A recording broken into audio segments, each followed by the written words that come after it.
Hello, welcome to Middle East in Depth, part of Levant TV's Press Reviews. David Schenker, director of the program on Arab politics at the Washington Institute, writes a piece titled "The Moment of Decision" on Egypt.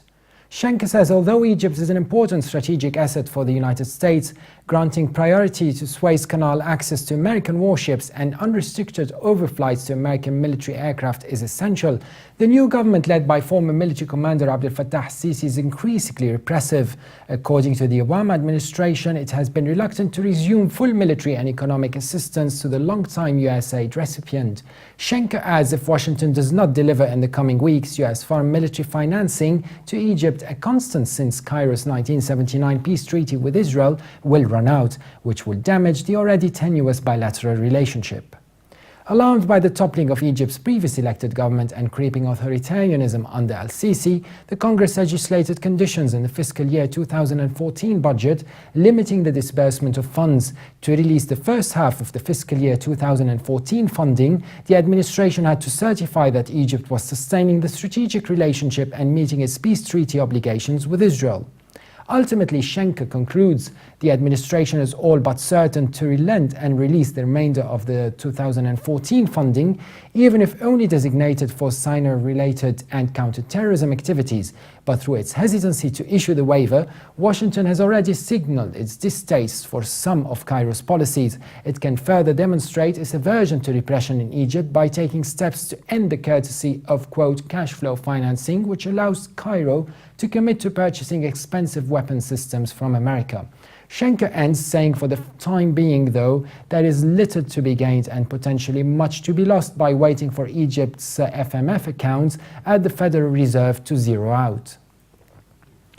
Yaroslav Trofimov writes in the Wall Street Journal an article titled "Middle East Turns Back Clock as Remnants of Old Regimes Rise Again." 4 years after the Arab Spring began, the new Middle East looks more and more like the old one, but worse. The uprisings of 2011, often spurred by liberal and secular activists, produced fleeting hopes that the jihadists and autocrats would no longer be the only alternatives. But today, Egyptian President Abdel Fattah al-Sisi oversees a regime that is seen as more repressive than Mr. Mubarak's in many ways. This new Egypt and its main financiers and allies, the absolute monarchies of Saudi Arabia and the UAE, increasingly project power and influence across the region. But on the other side of the equation, Islamic State has seized a Britain-sized chunk of Syria and Iraq and now is spawning affiliates in Libya and Egypt's restive Sinai Peninsula. It is outmatching Al-Qaeda of old in wanton barbarity and military prowess.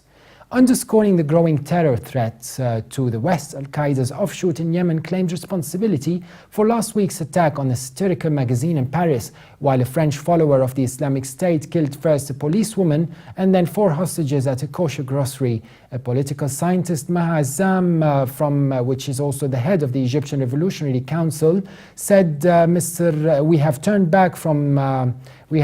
the clock back. The political space in the Middle East has not shrunk, it has disappeared. What you are left with in the younger generation is a choice between acquiescing to dictatorship or, for the more radical ones, resorting to violence.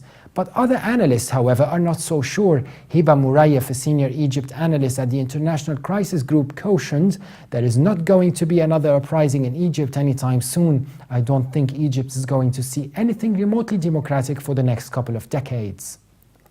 That was it for today's analytical articles. For more updates, please visit levant.tv. Or subscribe to Middle East in Depth on iTunes. Thanks for watching and bye for now.